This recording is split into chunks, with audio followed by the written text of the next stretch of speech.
uh, 20 tips to success in your first UX design jobs. So, can someone send a message on group chat asking everyone to join? I can see only one student here.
All right. So what I want you to do is for the students, you have to, you can share your screen and share your uh, project on Figma, the capstone project that we discussed 2 weeks ago, and present it.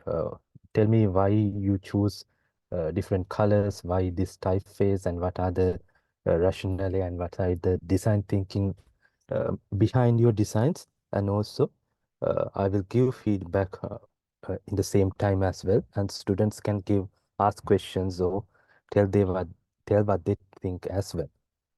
So let's start with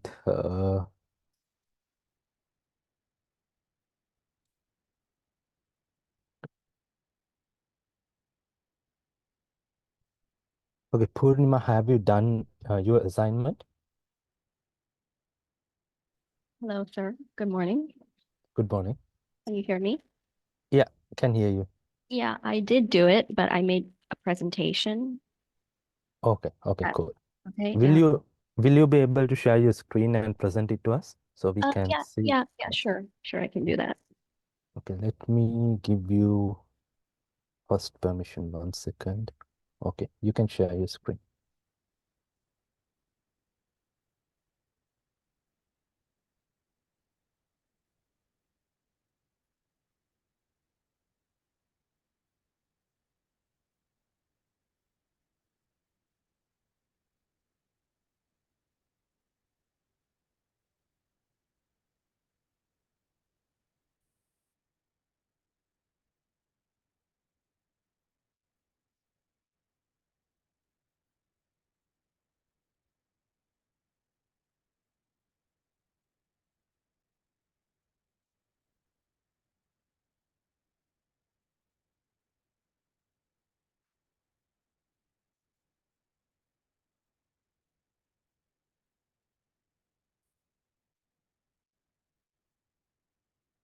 Can you see it? Yes, we can see it. Okay. Go ahead. Okay, so good morning, everyone. My name is Purnima Ratnayaka, and this is my concept pitch. So I believe I created the ultimate social media app for travelers, and I even gave it a name and a logo called Jauntly. And the overview is with the market being full of travel experience apps like Google Maps, TripAdvisor, Airbnb, just to name a few, the goal of this project was to create a unique travel experience app with content creation and social engagement at the forefront. So Jauntly operates as a social media platform, allowing users to actively participate in the creation of personalized adventure trails and then to chronicle their travels in the form of photos and reels. So I believe it stands out because content creation and social engagement is at the heart of the travel experience on the app, sort of like a digital travel journal. And instead of having like generic travel packages as you would in other travel experience apps, you can curate your own travel experience or follow someone else's trail, sort of like a travel treasure hunt, as you would say. So I tried to follow the design thinking process illustrated here, though I don't think I was able to do it in a linear way. But I started out with empathize. Sort of, I crafted a user persona that I believed would have a high likelihood of being an influential figure on the app, sort of like a John Lee social media influencer. Mhm. So this is Lily, and Lily is a travel enthusiast and a creative person with an extensive. Actually, Purnima, I'm sorry. Actually, we can only see your first section of the screen. We can't see the Oh, other screens you are showing us. sorry.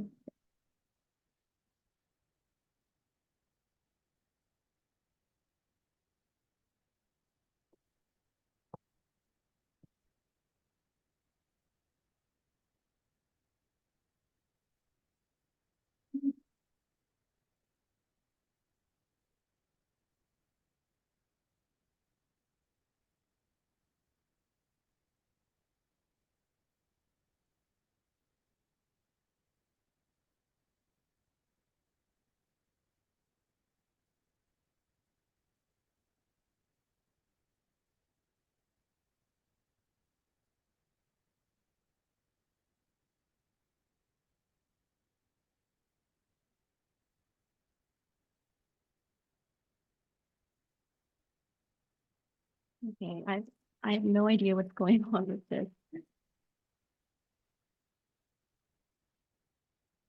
So do you have multiple screens or just one laptop? I'm on my laptop. I think Okay. I screen's on. I'll get it fixed.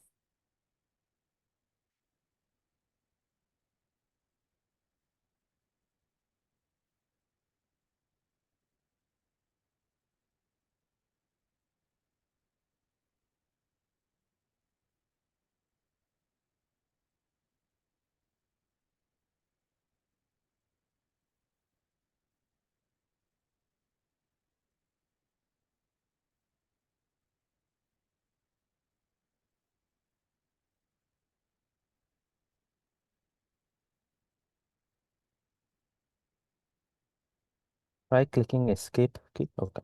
Cool.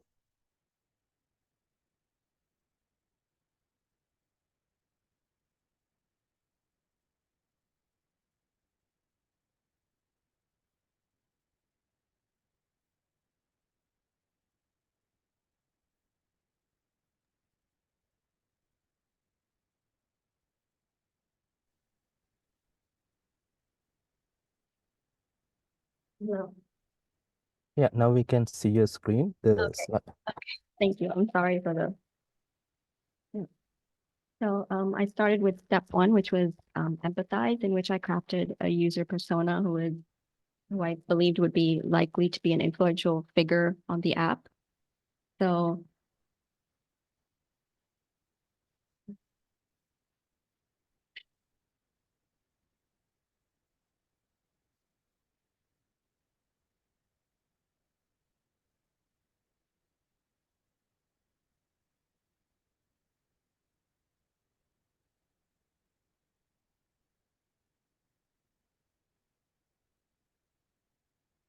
okay. So hello. yeah, we can This, hear you. We can see your screen as well. yeah, this is Lily. So she's a travel enthusiast and a creative with an extensive online presence and following. And she's looking for new ways to engage with online followers. And she wants an app experience that combines her passion for traveling and online engagement. And although she loves platforms like Pinterest and Instagram, because she's a very socially active person, she finds that her travel content tends to get buried under a lot of other personal content. So, yes, and she's tired of generic travel recommendations. So I think that Jauntly would be a good app for her to use. And the next part is the ideation, brainstorming, and gathering insight. So basically, this is like my handwritten brainstorm. It's kind of just, I don't know if it's perfect or anything, but I took ideas from my brainstorm and included it in my concept. So the app will focus on the user and their experiences of documenting memories of their travels. The app opens up onto a profile page and displays photos and reels as chronicles. And users can also curate their own travel experiences by creating their own adventure trails. And the links to resources like, for example, Google Maps or Pixie will be provided in the adventure trail page. And it will cater to both local and international experiences. And I believe that travel and like the adventure trails can be good for local businesses too, if they require a traveler to stay or eat at a particular place. And users will be able to engage with each other in a formal forum setting. So there's a separate, one of the key features will be a forum page where users can engage with each other and participate in discussion threads and post blog posts for essays. And this is the wireframing that I did. So there's going to be a splash page, a sign up page, a sign in page, which opens up into a profile page. And then you have the adventure trails and the details of that. And there's also the forum. And for the typography and colors, I decided that I wanted to use Montserrat because I felt like that was a tried and true sort of font. And for the logo, I used Nova Flat. And in terms of the colors, I wanted a combination of sort of blue and green to give the user the sense of adventure, but also the feeling of being close to nature. And this is basically the design that I came up with. So first you have the splash page with the slogan, your journey, your story, and our adventure together, which opens up into the sign-in page. And you can sign in with your social media accounts. And if you don't have an account, you can sign up. And basically you just have to enter some basic information in order to create an account. And yeah, this is what the profile page looks like. Um, This is Lily's profile page. You can see her adventure trails. They have cute creative names and they show up at the top of your profile page. And at the bottom, we have the chronicles. So all the reels and photos that you post during your adventure trails shows up on your chronicles. And the menu, initially I had a hamburger menu, but then I thought since this is a social media app, it the better thing to do would be to include the menu at the bottom, running along the bottom. And so when you click the little icon, the world and the magnifying glass, you come to the adventure trails, which the adventure trails are classified according to country. And when you click on that, you get to the official adventure trails, which opens up as an overlay. And when you click on that, you come to the timeline, which is like the key feature of the app. So basically, anyone can create a timeline, an adventure trail timeline. So it just includes places that you want people to visit, and every time you visit a place, you have to post photos or reels. And I will get to that when I show you the prototype. And yeah, so this is a forum. Um, You can see your follower activity on the forum. You can participate in discussion threads. You can search for fellow travelers and read blog posts written by fellow travelers. And yeah, so I'll show you how it works.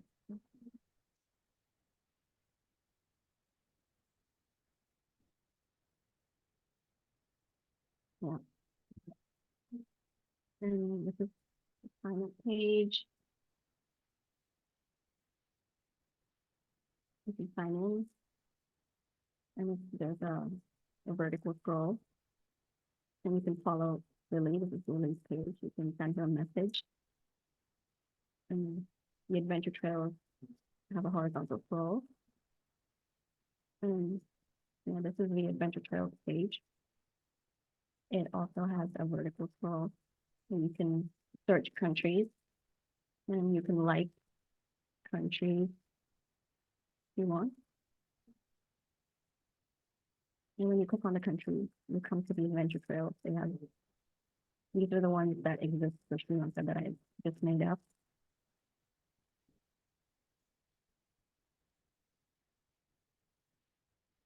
So when you go to the timeline,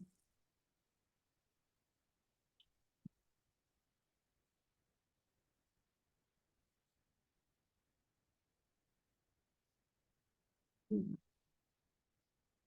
you can go down the timeline and add photos and reels,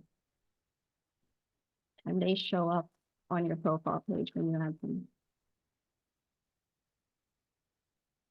And you can click on photos and read the story associated with the photos. And then we're going into the forum. And you can connect with other travelers and search travelers and see your follower activity and read discussion threads.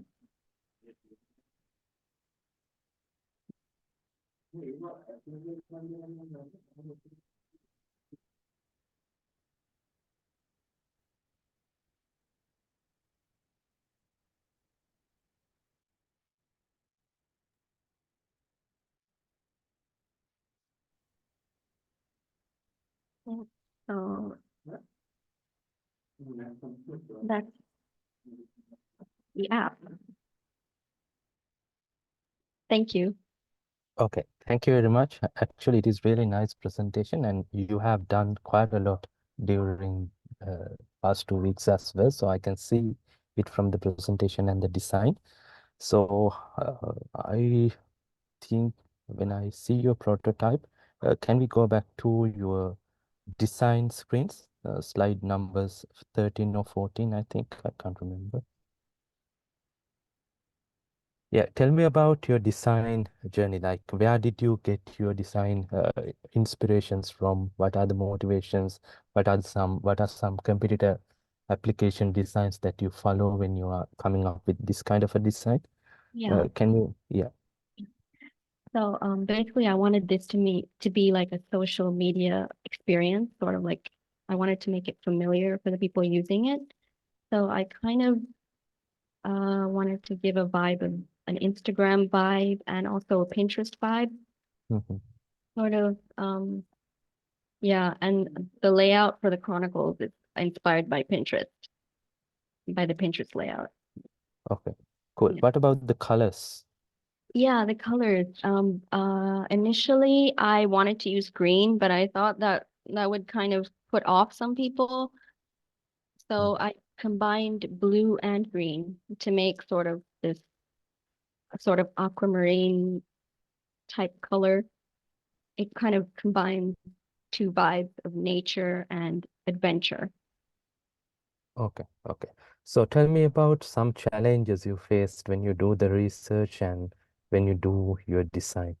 Yeah, definitely. When I did my research and before I came up with Lily, I kind of researched some user personas and I found out that when it comes to travel apps, a lot of people are concerned with budgeting and booking and safety. And I felt like that wasn't the main focus of my app.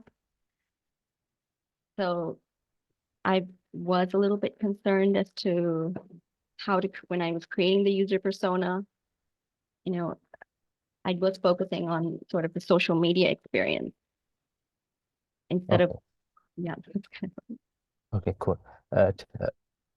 What is the application used to do the prototype? Is it Figma? Figma, yeah, Figma. Okay, okay. What are the technical challenges you faced and how you managed to overcome them? Yeah, I have no design background at all. I'm a science graduate and I've only been doing this for 2 months. So I've spent a lot of long hours on YouTube looking for um just examples on how people did their prototypes and travel user experience apps. And I had ideas in my head about how I wanted this app to function, Yeah. and yeah, and in order to um, just have it happen, I had to do a lot of research and make a lot of mistakes and spend a lot of long hours on YouTube. Yeah. Okay, okay, cool. Yeah, I can see that you have put so much of effort to your designs and the presentation as well. So thank you for all the effort and your presentation. So that is all feedback I have. I will add some feedback on Google Classroom as well. I invite you to submit this link, presentation link on Google Classroom, Okay. where, yeah, so it will be easier for me to refer and send it to our admin as well. Yeah. Yeah. So, Sure. okay, thank you. You. Okay, next, let's invite Senuri Pereira. Can you present your assignment work?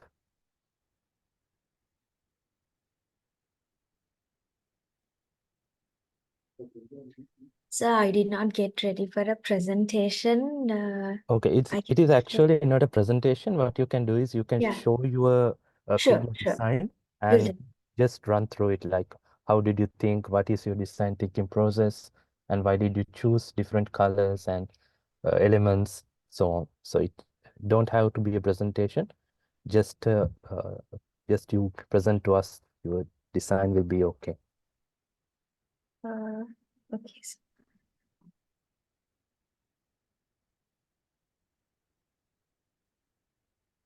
Yeah, we can see your screen. You can go ahead. So this is my home screen with the app logo and the name. And here I have the explore button. And then this is the explore screen where you get the destinations and the recommended destinations. Here we have the search bar. Also, this is the place where I have shows.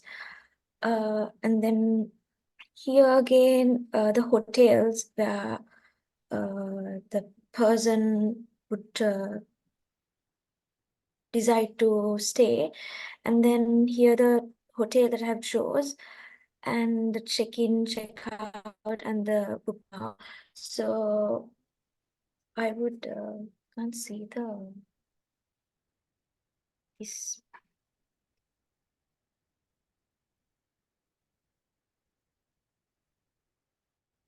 I would run out this. Sure.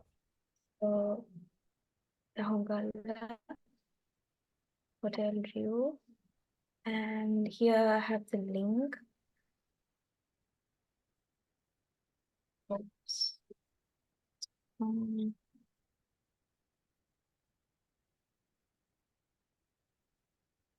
and then here the book now thing. It's a pretty short one.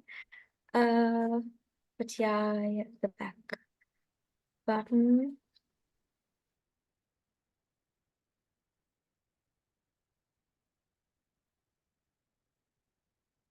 Okay, cool. Have you done any sketches of paper wireframes before you start your design?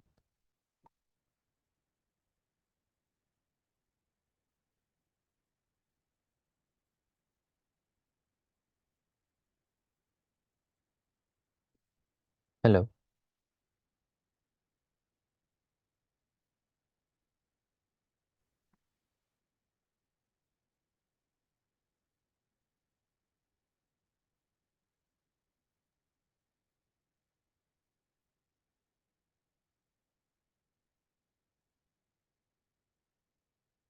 Hello, Senuri, are you still there? So that's the issue with my internet. I Ah, think okay. I just got, yeah. Uh, So what I was asking is, have you done any yes. wireframes or anything before you? Yeah, Okay. Will you I be able did to share them share or that. are they here? Share that. Hold Okay. on.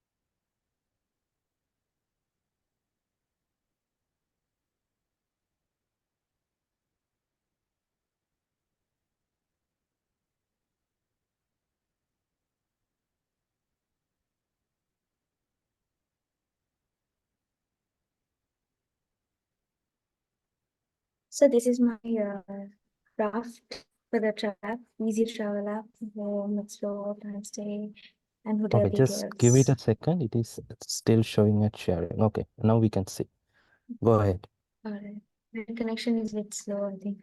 No worries. So this is the wireframe that I made. Okay, great. So when you are like selecting colors and design elements, styles, what are the inspirations? What are the apps that you follow to get design motivation for your designs? I think Pinterest. Okay. Just took some ideas. Okay, how about colors? Why did you choose that particular color that you have? Blue color as accent color. Yeah, like because it gives a very calming effect when you go to that app. Blue color is a app, the color that gives a very calming and like trustworthy uh, feeling. Okay, So all right. Now tell me about what are the what are some challenges you faced during your wireframing research as well as when you try to implement your design in Figma.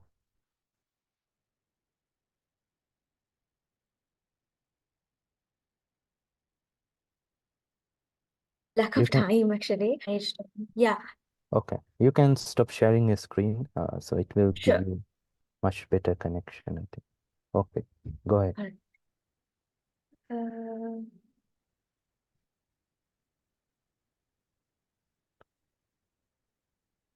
So only challenge was lack of time, is it?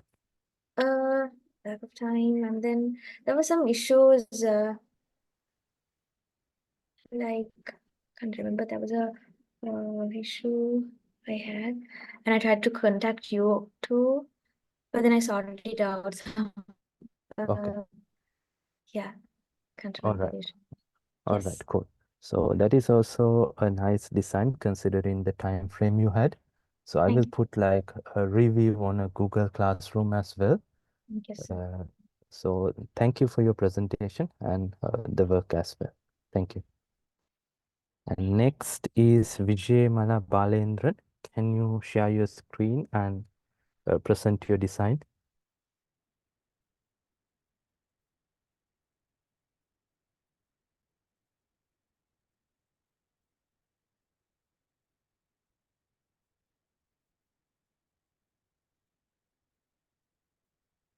Hello.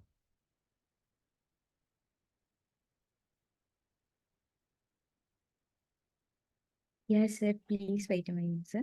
Okay, no worries.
Okay, we can see your screen. You can present now.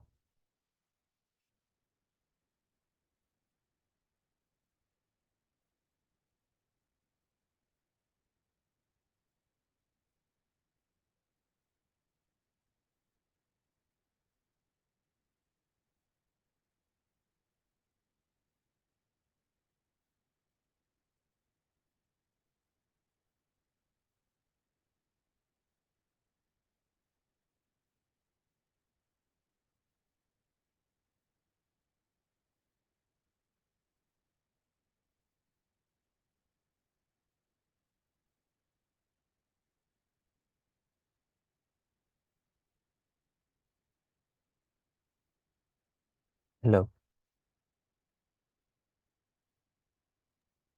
Hello. Yeah, we can see your screen. You can go ahead Yeah, and present. before start, I would like to say something.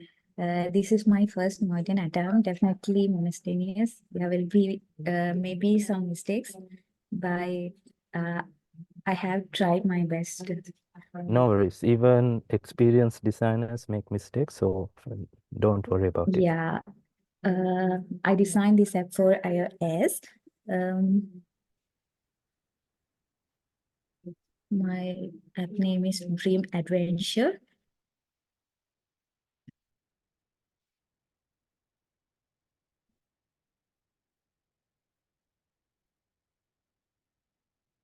I mentioned the aim of my Dream Adventure app here, and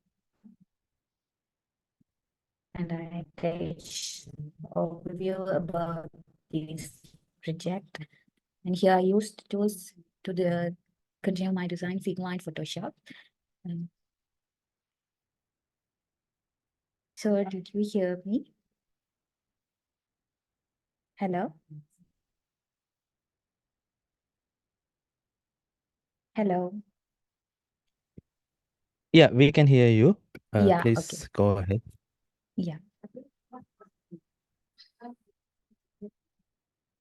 This is my second screen of my design, walkthrough screen. And I attached get started button here. And this is the onboarding screen.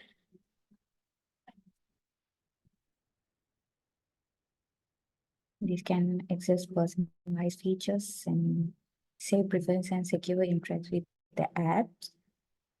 And yeah, this is the home screen.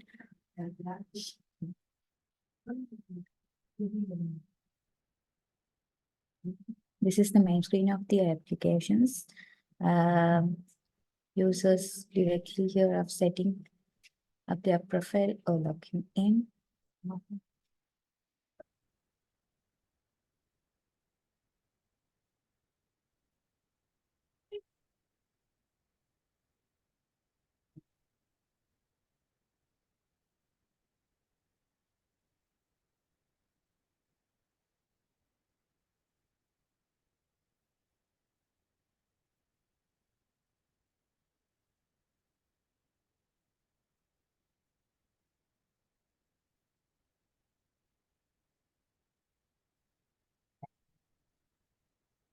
I mentioned here places, hotels,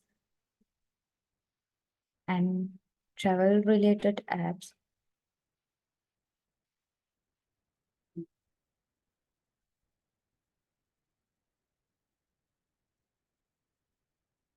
These are the colors used to my design. And typography also I attached. That's also All right, good. What is the application you use to create your designs? Figma and Photoshop. Okay. So is there any wireframes that you can show us? Yeah, but I cannot, I'm unable to attach in presentation, but I Okay. can, Yeah, please attach. can I see this on my video or other any?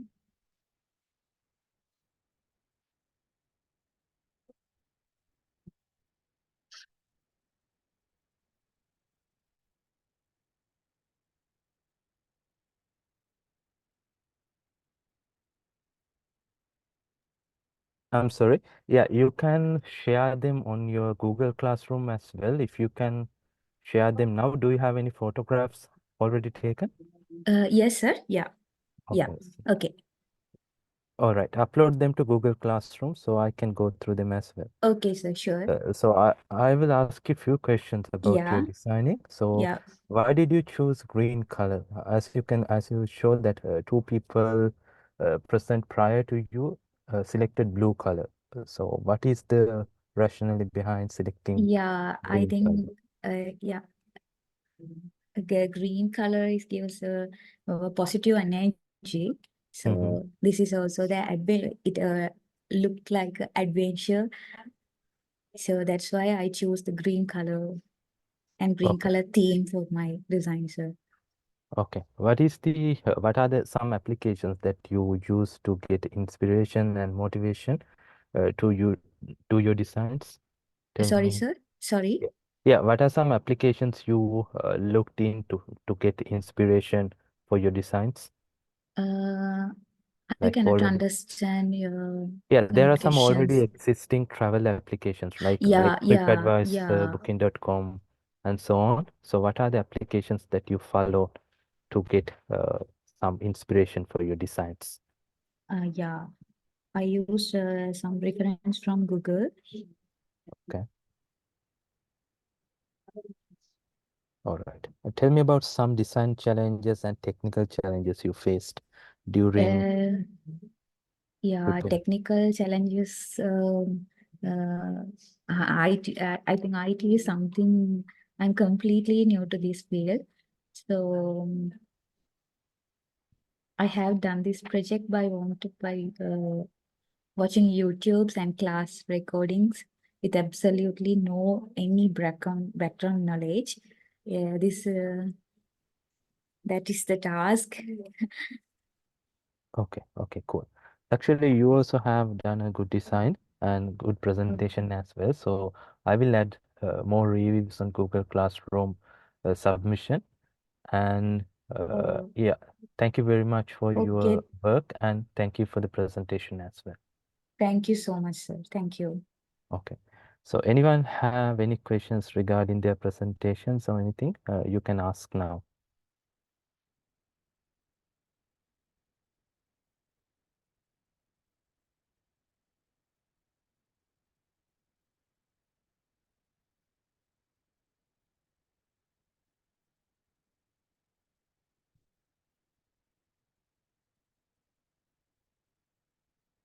All right. Can everyone see my screen?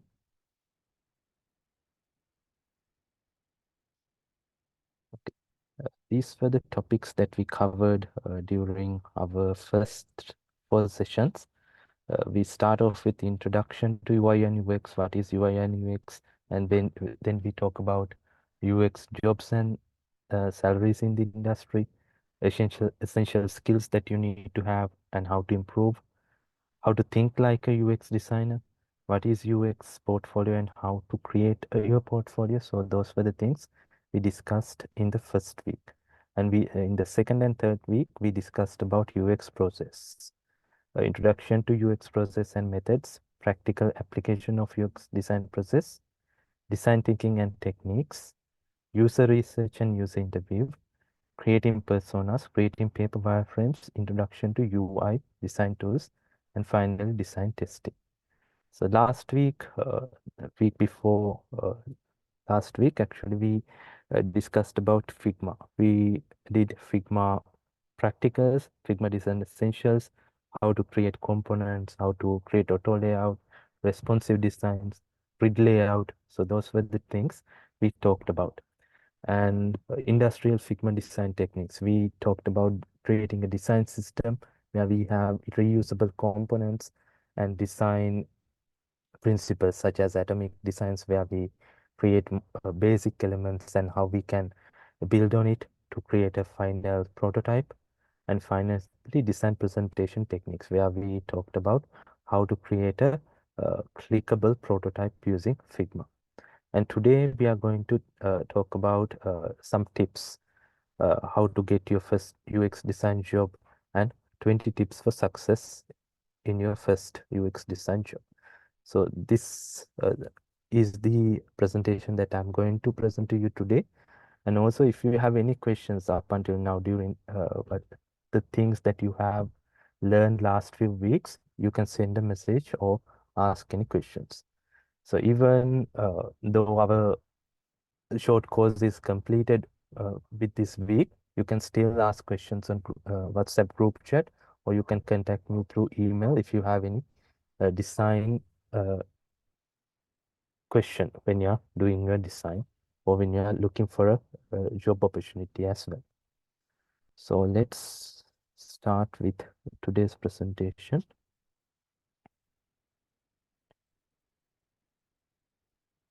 Give me 2 minutes.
Okay, 20 tips to success in your first UX design job. So before you getting a job, let's talk about how to apply or how to get your first job as a UI and UX designer. So the first thing that hiring managers or recruiters are asking from you is to send them your portfolio. So for that, in that case, you need to have a good sounding portfolio. So in first or second week, we discussed about the platforms that we can build our portfolios, such as Dribble, Behance. Those are the main two platforms that UI and UX designers use to showcase their work to other designers or hiring managers or any recruiters. So you can use those platforms as well as you are just starting your career. But as you move on, you need to have a like customized your own portfolio with a uh, domain you bought from any domain service provider. So for an example, I have a website where I showcase some of my recent works. And when recruiters or anyone I'm working with, like any client, ask for my previous work, what I do is I send them the link, but I put a password. So everyone uh, who access to my website can't see my portfolio, but only the people I send the password can access and view the designs in detail. Actually, when you are working with a client, for an example, let's say you are working with a client that you met on platforms such as Upwork or any other freelancing platform or project bidding platform, they will send you an NDA. So that is actually non-disclosure agreement. So in there, they mention that whether you can put those designs on your portfolio or not. So what are the information that you can share? Who are the people, like what they give you some regulations and guidelines as well. So make sure before you put any work that you do for a client uh, or anyone, get their written consent before you publish them publicly. For an example, let's say you do a project for one client and you don't get their written consent and publish that particular project on a portfolio. So if the clients see this, and they will be disappointed, and also they can uh, get like actions against you. There are several copyright uh, claims that users can, like clients can take. They can tell that you have uh, added that particular uh, design and you have published this without their permission, and you have to face some severe uh, actions as well. So make sure to get their written consent before you publish anything on internet. So portfolio is the number one. And then after you send your portfolio, uh, this is the normal hiring process I'm telling you. So after you send your portfolio and your CV, they will call you if your designs match their product, or if you have any experience, if they think that you do a good design and you can do something that they expect. So they will contact you and set up a technical interview or a HR interview. So the process is different from company to company, but roughly they will tell you to, they will send you a link and ask you to do a design test. So they will check your creativity, your thinking, how you solve problems, the and everything. So you better have a good rationale behind every design action or design decision you make when you are doing your designs. So after you send your design, they will evaluate it, and most probably they will send you feedback, even though if you get through or not. So they will send you a feedback. So even if they don't send you feedback, please always ask for their feedback, because that is really important for you to improve as a designer, getting feedback from different users. So after that, if they accept you, they will do normal hiring process, like they will do a HR interview and peer interview with your colleagues, and finally the CEO or any decision makers in the end. So that is the normal hiring process. But in order to get into that process, you need to have a good portfolio. So that is number one priority. So now when creating a portfolio, try to create case studies. Case study is something like this. When you doing a project, let's say you did this project, the travel lab. So the reason why I ask you to create a presentation and describe your design thinking process is that is the questions that uh, most of the people ask you in those interviews. The first thing they ask is they select one project from your portfolio, and then they ask you to describe about it. So you have to give them information from the starting point up until you launch that particular application. So let's say, for an example, this travel app. So the first question they might ask is, so what they can ask, what is the time duration? What was your role in this particular project? Are you the only designer? So are there any collaborative team members involved? So who are the other people you work with? So they check your teamwork and collaborative efforts, how you can perform in a team. And they will then ask questions such as, what are the challenges you face? So they can get to know, uh, do, let's say, they will ask questions such as how you manage your time during this project. So they will check whether you can manage your time or not. And then they will ask some questions to get idea about your collaborative effort and teamwork, and how you can perform within a team, how you can solve problems, what are the problems you are facing, and how you can manage stress, how you can prioritize your different tasks given at the same time. So those soft skills and time management skills are also really important in design or development field. And then in the interview, they will then ask about your design thinking process. So if you skip one of those steps I mentioned in our design thinking uh, session, so for an example, let's say you skip the process of having a user research or creating your low fidelity wireframes or anything, they notice that. So most of these hiring managers or creative people don't like people who skip and go directly to the design. So you have to make sure you mention all these in your portfolio as well. So you have to mention the introduction, what is the problem that people are facing, and then you have to write a story about how are you going to solve this particular problem.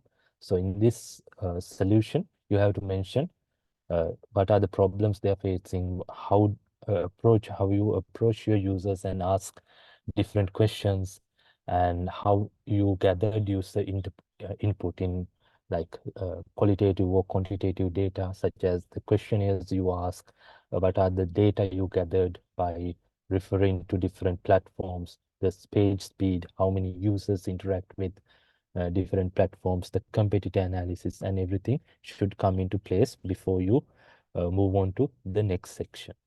So the next session will be do a project plan and a wireframe. So in wireframe creation, you have to consider all these things that you have learned from your user research. So user research also involved some other parts such as creating personas, journey mapping, creating scenarios where you create different stories for different users and try to solve their issues by following those stories. And there are some diagrams like affinity mapping and all comes under the user research as well. Then wireframe, you have to add all the things that you have learned about your users and all the requirement that you got from your stakeholders and clients to your wireframes as well. And after you create one wireframe, you have to get the feedback from all the users that you interviewed and also your client as well. So that is not a linear process. So you have to go back and forth and fine tune your wireframe. So that will take some time as well. And then you have to come up with low fidelity and high fidelity prototypes where you uh, fine tune your wireframe and make it more presentable. And in high fidelity prototype, that is the final design that you are going to give your developers to develop the front end of the application. And even after you publish your application, let's say that you come up with a good design and you fine tune it and you get feedback your client and most of them like it and you decided to go to the market. Then after going to market, if you don't follow your users interactions and if you don't see how they react, how they interact with your designs, uh, that is not a good practice. So after some times users might run into some issue. So even after you launch the application, as a practice, we install like trackers, like such as Microsoft Clarity or Hotjar. Those are screen recording applications where we can see all the interactions that users do in their application. So if there's any bug or if there's any uh, flawed user flow, for an example, let's say users are trying hard to complete their task. So is there any, we can check those recordings and try to find a way how to streamline that process and make sure that users do their task effectively without wasting much time on each step. So you have to make sure you follow up as well. So that is the process of uh, design project, and also you have to mention all these in your portfolio as well. So most of the time, what designers do is they just put one or two screenshots in their portfolio and nothing more. So when you compare someone who have this whole story, this whole case study in their profile to the someone who have only two designs, the person with the case study will get a advantage when comparing to the other one. So make sure you write case studies for your designs. So it don't have to be so many designs. So another thing, don't put all your designs in your portfolio as well. So let's say the first, for the first design, you know that you made some mistakes. And there are some design flaws as well. If you think that it has design flaws, it lack of consistency, and if you don't like that design, don't put it. So put your best designs forward and just put two or three designs if you have few designs. And also, as you just started your career, so you don't have much to put on your portfolio. So what you can do is you can get, let's say, you can open some kind of application, let's say Uber or Pickme or any other ride sharing app or even a banking application. You can take a screenshot of that application, or you can use that particular application, and then you think, what are the problems I'm facing when I'm using this application? How I can improve the user flow, and try to create your own version for that particular design. So in that case, you can put that on your portfolio as well. This is a sample design I did earlier, to learn. So as a designer, I invite you to do more and more designs. So that is the only way that you can learn. Even though if you read so many books, even though if you read so many articles and watch videos, it will help. But the more you design, the more experience you get as a designer. So let's start the presentation. Number one is build a strong portfolio, as I mentioned earlier.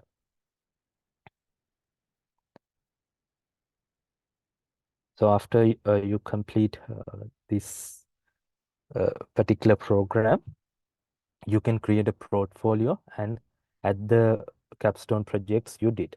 So before that, before adding that, I will give you some feedback on Google Classroom as well, how to improve, what are the things that looks incomplete, and what are the things that you can improve and put on your portfolio. So after the feedback, you can fine tune your designs and put them on your portfolio and send and add the link on your resume and CV and send it to hiring managers next time when you're looking for a job.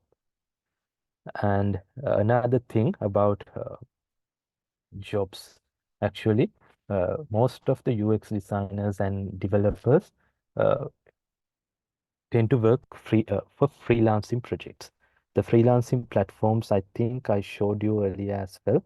There are platforms such as Upwork, Fiverr, and there are other platforms as well where you can bid for different projects and get some projects, get some clients, and get a good some good projects. Especially in Upwork, there are so many projects, so many good projects uh, that you can apply and get. So as a starter, I invite you to sign up for a freelancing platform as well. So that is easy. So actually, if you work at a company, you have to work on one particular project. For an example, let's say you are working for hospitality industry. So all you have to do is throughout your career, if you are working in a one place, you have to create one application and you have to fine tune that particular application. So you only have experience in this one particular domain. So in order to get more experience and get to know more details about different domains, such as, let's say, startups. So working in a startup is also really good because you can involve in the whole process. You can start from interviewing users and up until you can even develop. So they will ask you. So it is a good point to start off your career if you like to learn faster and but you have to put some effort as well. So that is another thing. So update your LinkedIn profile. So most of the recruiters nowadays are not even if you send your CV, they're not considering it much because if you have good online presence, if you have a good LinkedIn profile where you have added all your past experience and academic background, and if you ask some of your colleagues to write some recommendations as well, so that will be really helpful when comparing the person who's only sending CVs.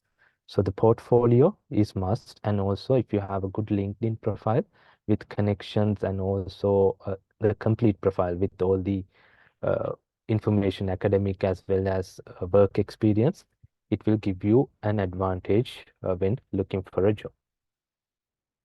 Okay, number three, get real world experience. So even if you complete this short course, and even if you watch YouTube videos, even if you take courses in such platforms such as Udacity or any other Coursera or anything, you have to get real world experience in order to become a good designer. So in that case, if you don't get any projects, if you don't have any connections to get projects, try to reach out to your friends or someone you think that need a design for a website or a mobile app or anything, and try to do it for uh, less amounts. Like for example, don't give them like so much. Don't go for a larger budget. Just as starter, give them a good reasonable price where what you think that you can do with the project. For an example, let's say do projects for non-profit organizations or do some projects for charity. So that will help them as well. And also you can put that in your portfolio as a design that you did just to start off your career. But after some time, when you have so many projects under your belt, you don't have to worry about working for free or less, but you can apply for more uh, good projects on platforms, as well as you can apply for jobs as well. Number 4, so network. So number 1 was build a strong portfolio, update your LinkedIn profile, get real world experience, network. So if you have a good network, let's say network of friends, good connections, it is easier for you to get a new opportunity. So because most of these companies, if you are looking for a job in a software company, before they publish any vacancy, job vacancy or anything, they try to fill that position with the people inside the company. So if they don't have any people inside the company, what they do is people get to know, the staff members get to know about particular vacancy, and they give recommendations. So if you have good connections within different companies, within a company that you are trying to get a job, it will be really beneficial for you when comparing to the person who try to apply through a job board. So you get to know about the particular job, and you can apply to it, and you get the advantage. And also there are some events like UX meetups, and also there are some online events in between, like UX communities work with different who work in different companies. For an example, I don't know that it is still continuing in WSO2 and IFS, and there are some other companies like MIT, Virtusa, and all of these engineers like UX teams had a conference like UX community every 3 months, I think, earlier. Uh, so what you can do is you can attend. If you're in Sri Lanka, you can attend to one of these meetings and get to know people in your industry. So you can build your network as well. And if you're living in some other countries, especially in Singapore, any other uh, like technical savvy countries, so they have these workshops every day. So what you can do is you can attend to one of these workshops and communicate with people and network with them, and share your contact details. And every time mm, you communicate with them, or you can follow up, like if there's any opportunity in your company, please let me know. These are my experiences, and I'm looking for this kind of a project. So you can communicate with them, and you can build a good network as well. Number 5, familiarize yourself with web development. So I think I mentioned this to you earlier as well. So most of the companies who are hiring new people are looking for, we call them unicorns. So if you are only doing design, and let's say some other candidate is doing designing, research, as well as web development as well. So that person get the advantage when comparing to the person who only do the designing. So familiarize yourself with web development. So web development uh, technologies such as HTML, CSS, JavaScript is the minimum if you want to take an advantage as a developer as well. So if you want to go further, you can familiarize yourself with front-end development technologies, such as you can learn frameworks such as React, Angular, Vue.js, or even CSS frameworks such as Tailwind to get a competitive advantage when finding a job. So most of these things like web technologies, web development are also freely available if you follow a course on YouTube, or there are websites such as Full Stack Open, and also there are other websites. I will put those on our Google Classroom as well. I think I already put some links. So if you follow those, you can learn web development as well. So it is not that hard. It is just remembering some syntaxes and some laws. So you can easily follow some of those courses and get familiarize yourself with web development as well.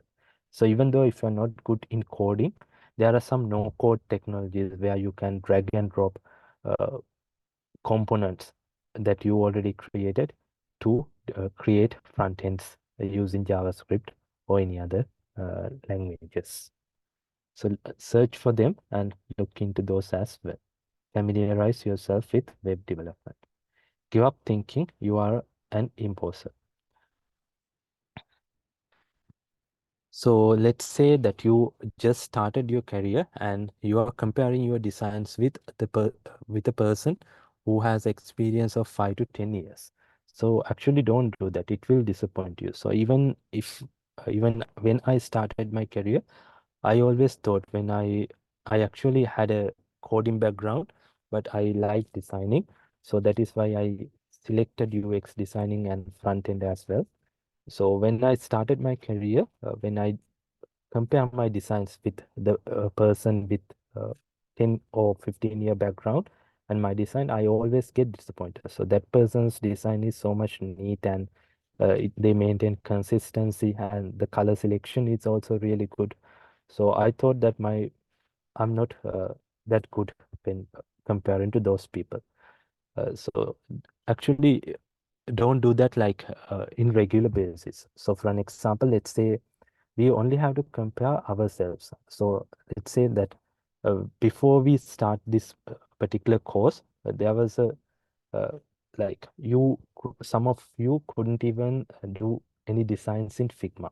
So now you have done really good designs and presented them today in a presentation. So that is a good improvement. So if you compare yourself with uh, you past few like 3 months before, so that is really good improvement. So you always have to compare your own designs, but not with the person who has so much experience. So they also might have started in the same way by making mistakes, so many mistakes and so many inconsistent designs.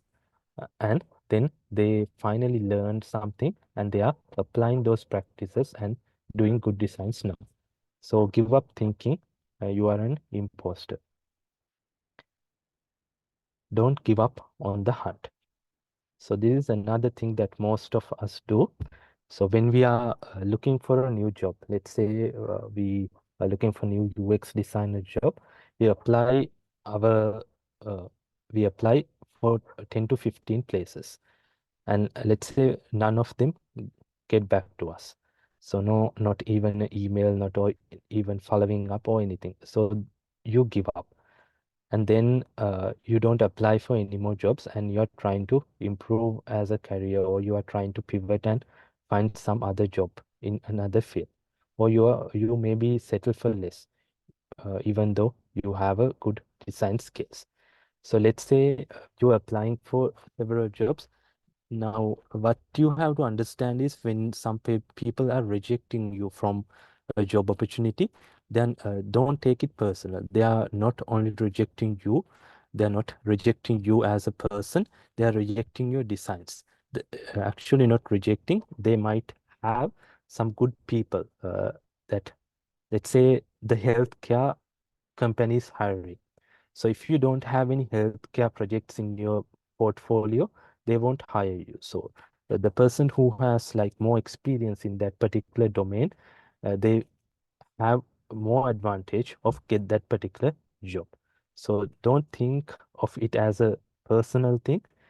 So if you have more experience in that particular field, there is a place that they think that you are a good fit. So keep applying for a few more jobs, even though you uh, get back, don't hear back from them. So don't give up on the hunt. So good places to apply for jobs are number one is LinkedIn nowadays. But if you are looking for freelancing opportunities, you can go to freelancing platforms as well. And also, if you are looking for a job in a particular company, let's say you are looking for a job in a Microsoft or any other company, go to their website and try to go to careers page and read their description and match them with your experience and then apply. And when you're applying, try to personalize your CV or resume to match that particular job role as well. So otherwise, uh, so let's say in the skill set, they have mentioned UX design, UI design, visual design, and also front-end development. And if you have those skills and though you don't put them on your CV, you won't get that job actually. So make sure you customize your resumes and cover letters when you're applying for different jobs. Read the job description and customize your resume or email or cover letter when you apply, so that the recruiter or the hiring manager know that you have read the job description and you spend some time to apply it. Otherwise, just copying and paste, they will realize this person haven't even read the job description and just copying and pasting the application. Ask for feedback. Give me 2 minutes.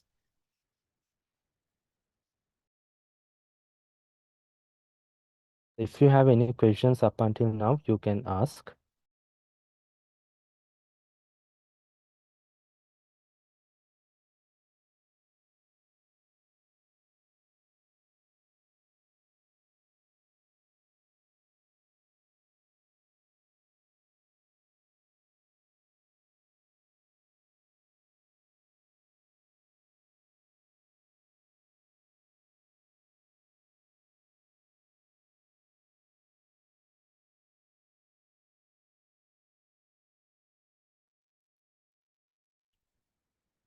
Okay, ask for feedback. So getting feedback from users or even from your team members are really important. So even for the designs you do for the capstone project, if you can get feedback from few users. So you will get my feedback on Google Classroom. Try to get feedback from 4 or 5 users and analyze their feedback. Are they telling the same story? So you get to know what are the things that different users expect. So at the end of the day, we are designing anything that we do for these users. So if you can satisfy your end users, we call that our project is a successful one. So feedback is really important. And when you get the feedback, let's say you're working in a design team and there are some co-designers as well. And also there's a project manager or product owner. So when they give feedback, some people will give you feedback like normal feedback. They don't want to disappoint you. So they will just give you rough feedback. So design is nice. It's okay. So those don't think about that as a good feedback. So if someone give you feedback like critical feedback, so I don't like this color, and ask them why. And if they give good rationale, if they don't like your typeface, let's say they think that your user flow is not good, so get their feedback and try to improve. So always don't take this feedback as a personal thing. They're not trying to give you their like personal opinion about you. They're commenting on your designs. So make sure you take that feedback gracefully and make changes according to that in order to make the product a successful one. Don't get greedy. So another thing, when you like start your career and let's say you get a few projects, like 4 or 5 projects, don't don't be greedy. That means don't give higher number for the budget. Let's say for an example, in Upwork or any other platform, if the client has marked the budget as $1,000, if you apply for job and give the budget give your own budget as 2,500, they won't consider you. And also, if you are working for some other clients, let's say local client, uh, and his budget is let's say 1 million, and if you are giving them like something more than that, they will think twice before hiring you. So they think about will it worth uh, hiring you? Will it worth to do this particular project or anything? And and try to be reasonable with your budgeting as well. So what we do is in our company, we have two different budgets for local clients and international clients as well. So when you are budgeting different clients, try to go to their website and try to find out their revenue, how much they earn in quarter, earn yearly basis, and uh, if they earn more, you can ask for more money. If they earn very less, or if they uh, don't earn anything, try to give them a reasonable budget that matches their expectation as well. So don't be greedy when you're budgeting, or when you're telling your price like hourly rate or anything to your clients or users. Attend hiring events. So in Sri Lanka, we don't have much hiring events in industry, but in universities, we have open days and uh, career fairs and so on. So you have to attend to those and get to know some people in the industry, especially creative people or the developers in software industry. If you want to have good leads when you're looking for next new opportunity. So if you're living in some other country where there are so many hiring events, you can always attend to those, but you have to get leads from different users. So you have to get to know some other people in your industry and who work in the same domain, same position, same skill sets as you, and communicate with them and try to improve. Tell them your story and listen to their stories as well, and ask them what are the projects they are working on. So give your feedback and get them feedback, get their feedback for your projects as well. Okay.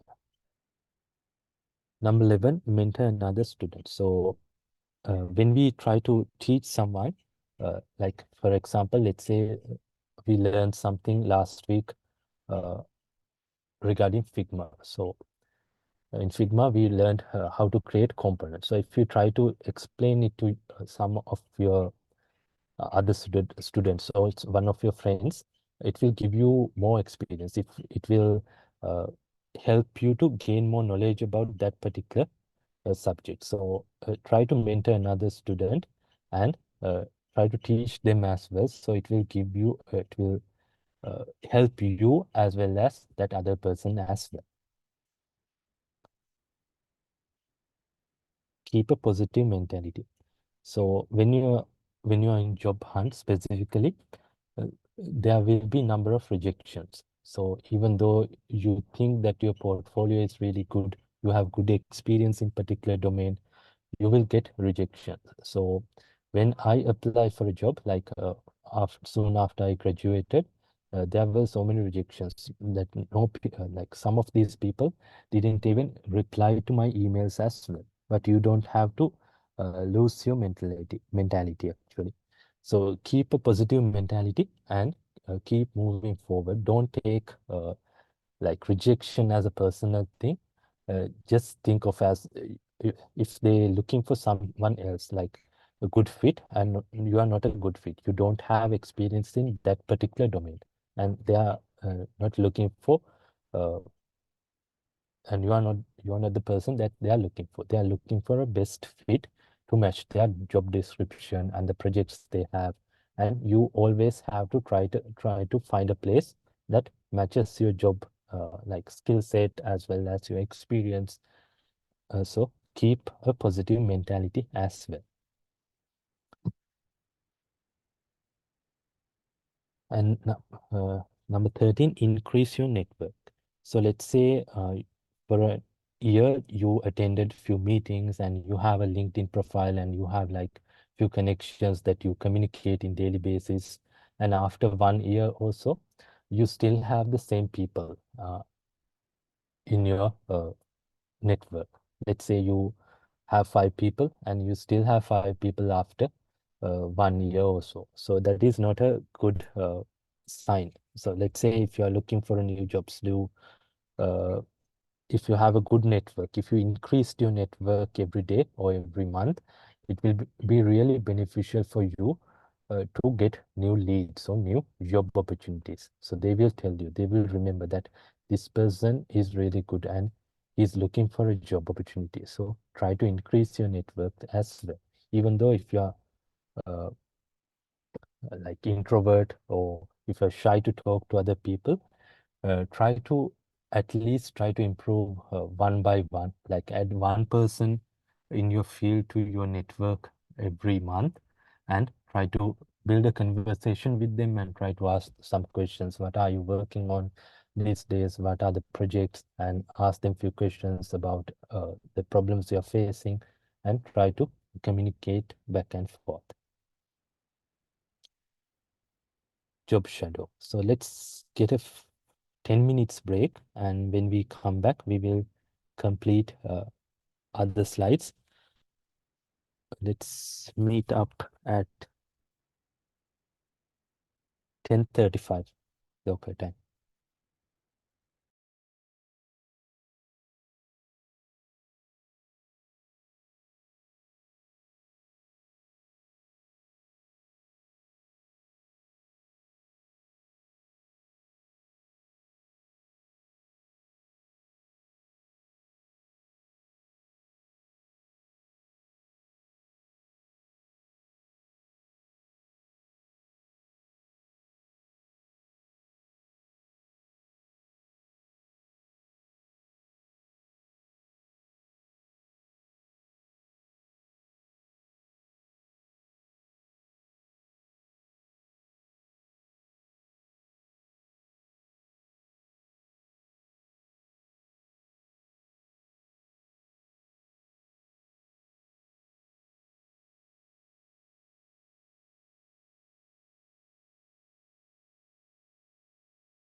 Welcome back.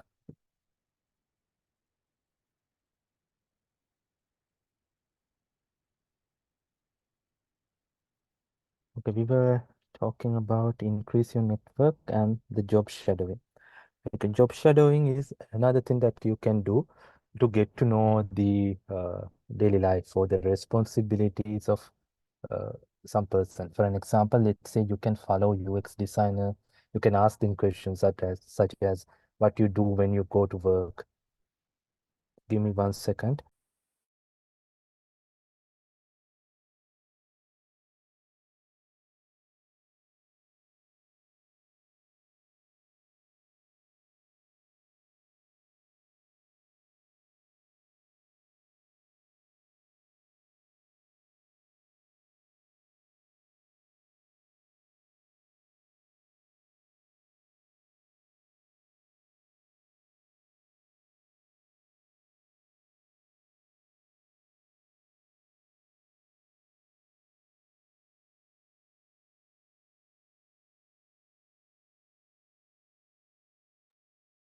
All right, I'm sorry. So what you can do is you can ask questions about what you do in daily basis when you go to job. If it is a UX designer, you can ask those questions. So they might say, on several days we have different meetups. For an example, in the beginning of the week, they might have design sprints where we call stand-ups. So in that particular place, we have to mention what we did during last week, what are the tasks that we completed, what are the tasks that we are working on currently.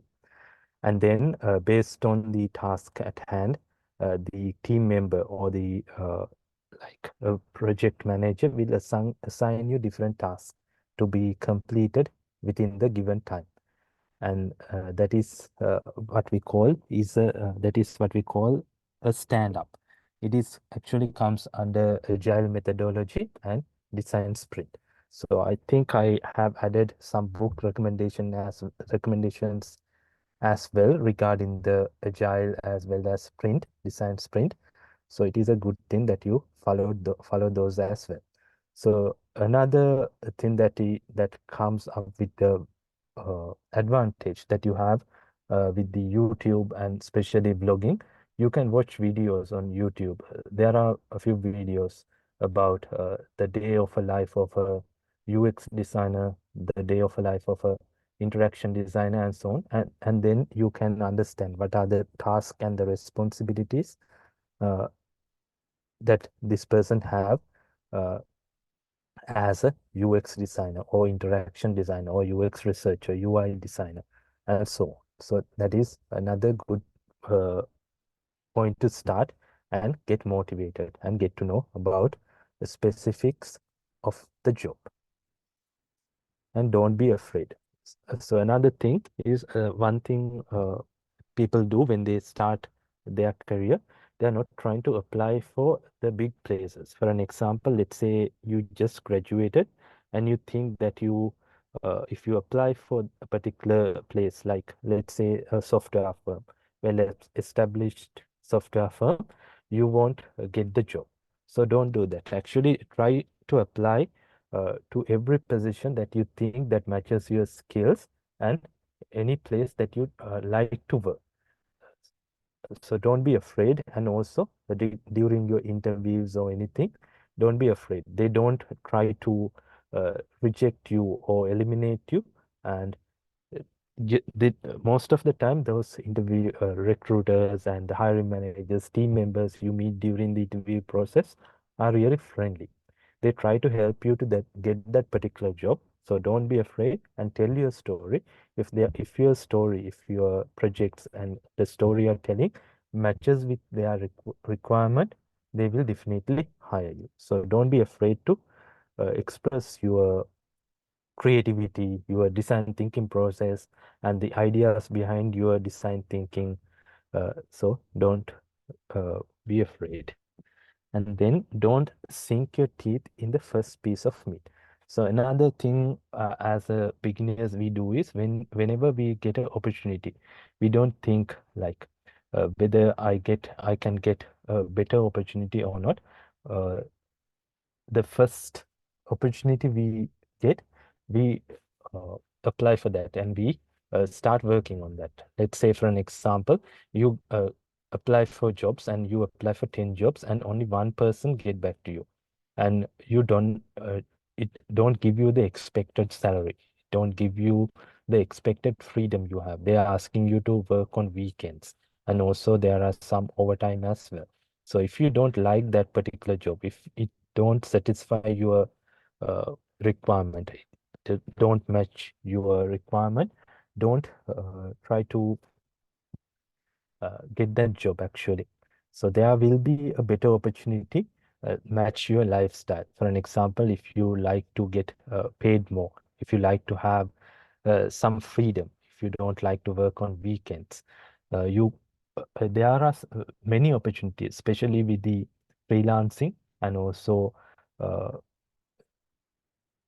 remote working setting. There are so many opportunities where you can find your perfect job. So don't settle for less. And be honest. So when you are doing your designs and even when you are creating your portfolio, always be honest. Don't try to get other people's designs and put on your portfolio. There will be some copyright issues as well. And also, as a good practice, as a good life practice as well, try to be honest. So it will pay you one day. So for an example, let's say if you put someone else's designs in your portfolio. So when you're going for an interview, the recruiter or a hiring manager asks you to describe your design thinking process and also how you came up with this idea and things like that. So if you are putting someone else's design, you won't be able to answer those questions uh, when they are asking. So they will get to know. They will easily get to know if the design is not yours.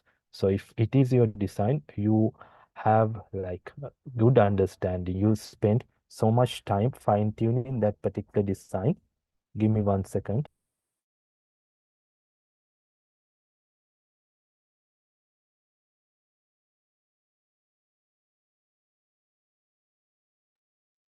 All right.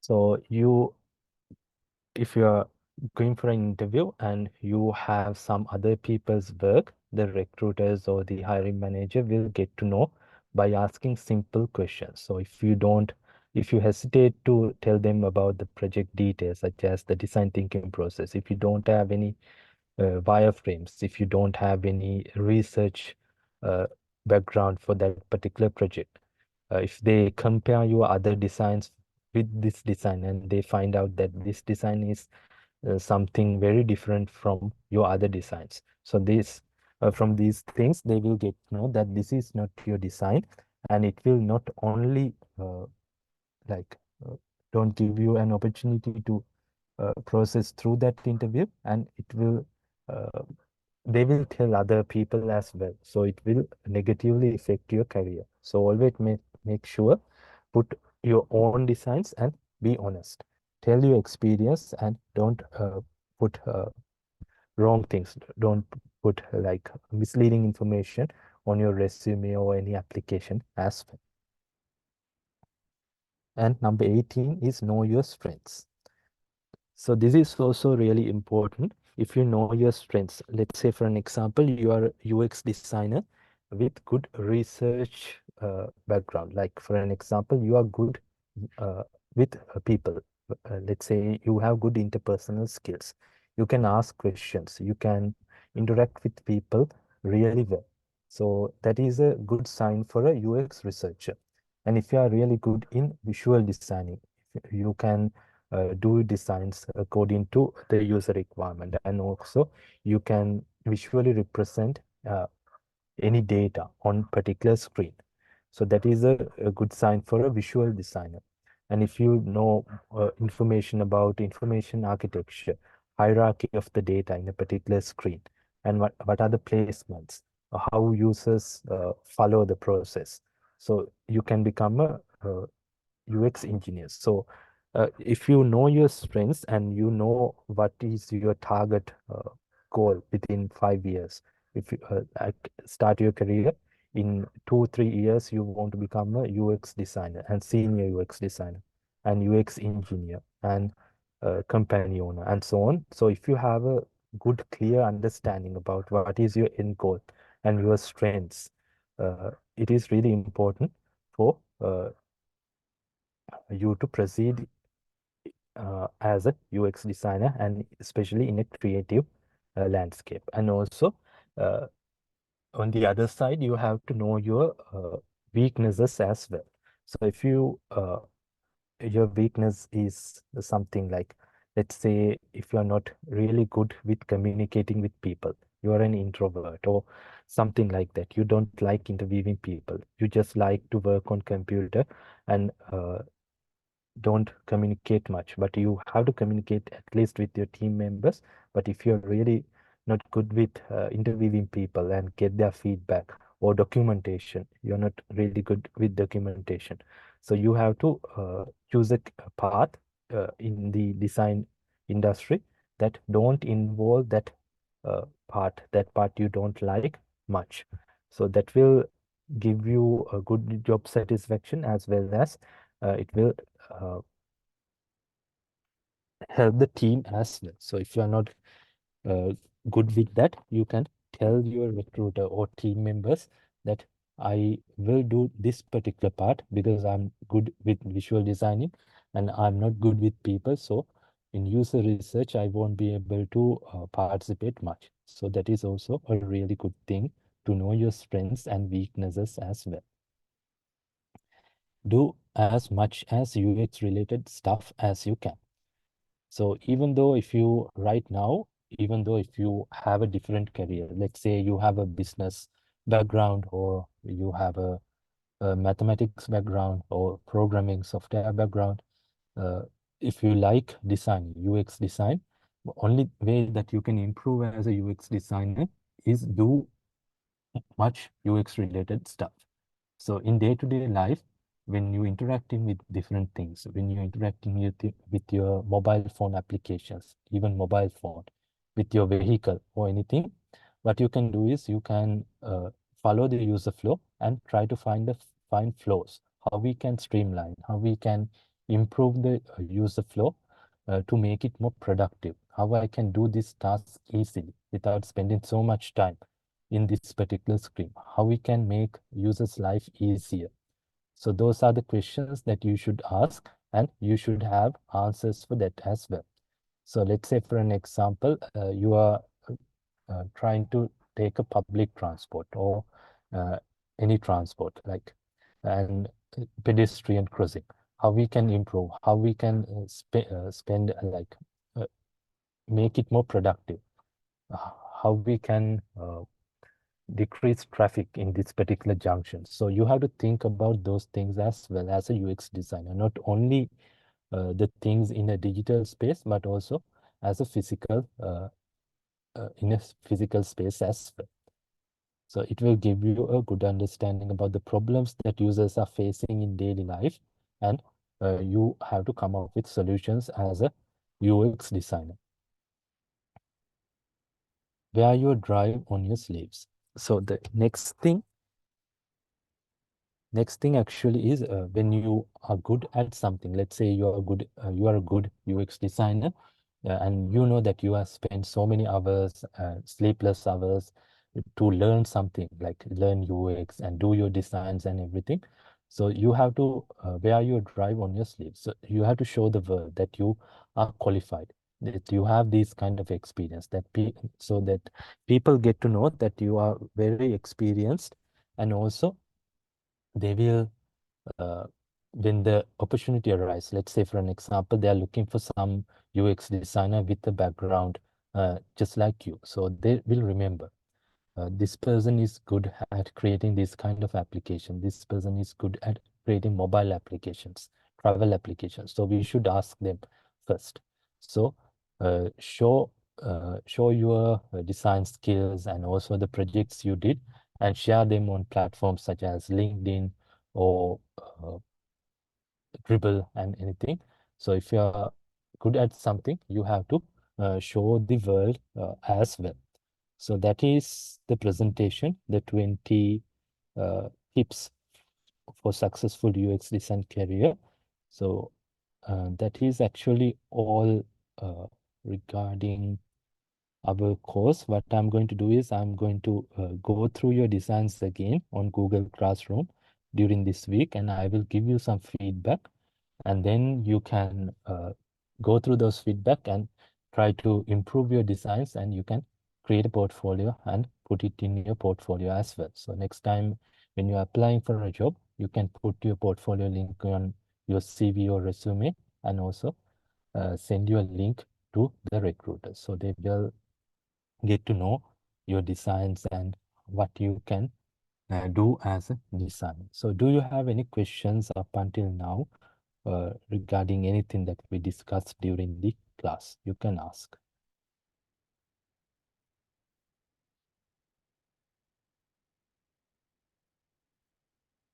You can send a chat message as well.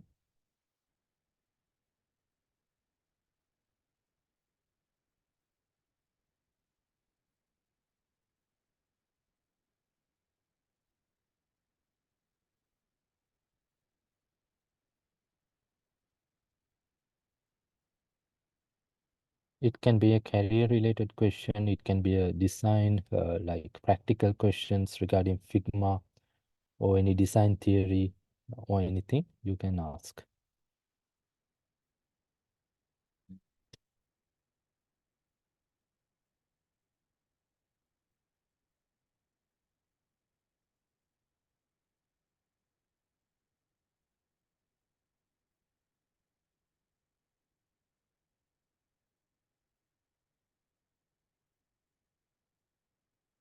Okay, let's ask one by one. Purnima, any questions?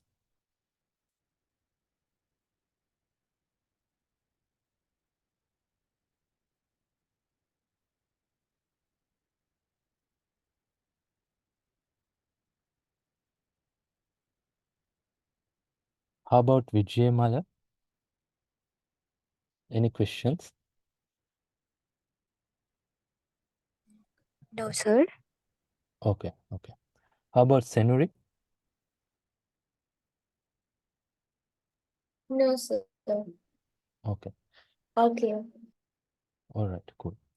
So even even our short course is completed today. If you have any questions regarding your designs when you're doing designs in Figma or any career related question, you can send a message on WhatsApp group chat. So I will try to answer it. And I think that's all. We can wrap up this session today. Sir, there's a question from Purnima in the chat box. Okay, let me see.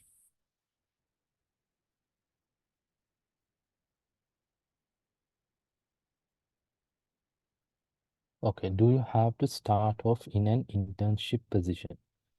So that is a good question actually. So by starting as an intern, you will get to know like most of the details about the job industry. Let's say for an example, you apply for a job straight after the graduation, you're applying for a job. So you don't get a job like that because there are so many experienced designers in the industry and they also looking for a job. So the good thing is to do is to look for an internship opportunity. An internship in a startup or a well-established company will give you an advantage because in startup, for an example, they will involve you in whole process from starting off with the requirement gathering and till we ship the product to the market.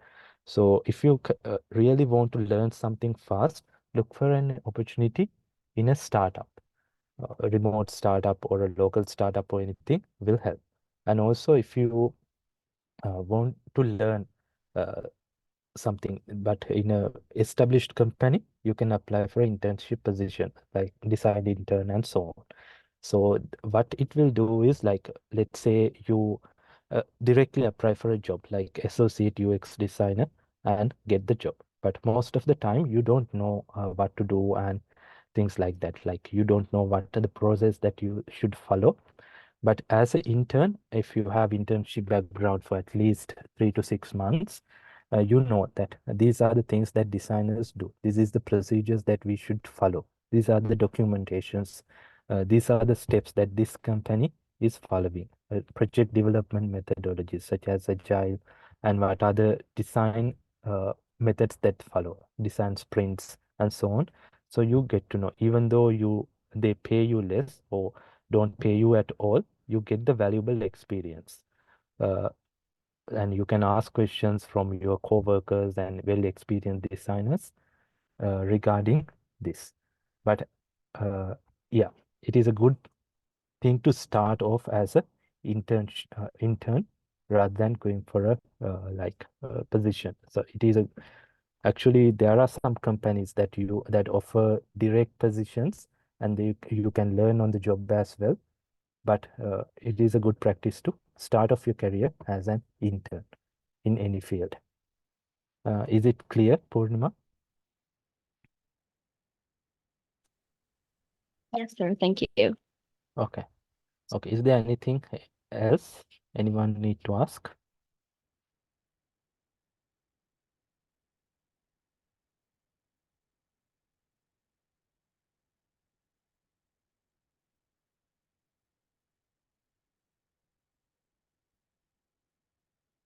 All right. So I'm going to end the session for today. Even though our course is over, you can still ask questions through email or WhatsApp group chat. So I hope everyone learned something when comparing to the point you started in the first week.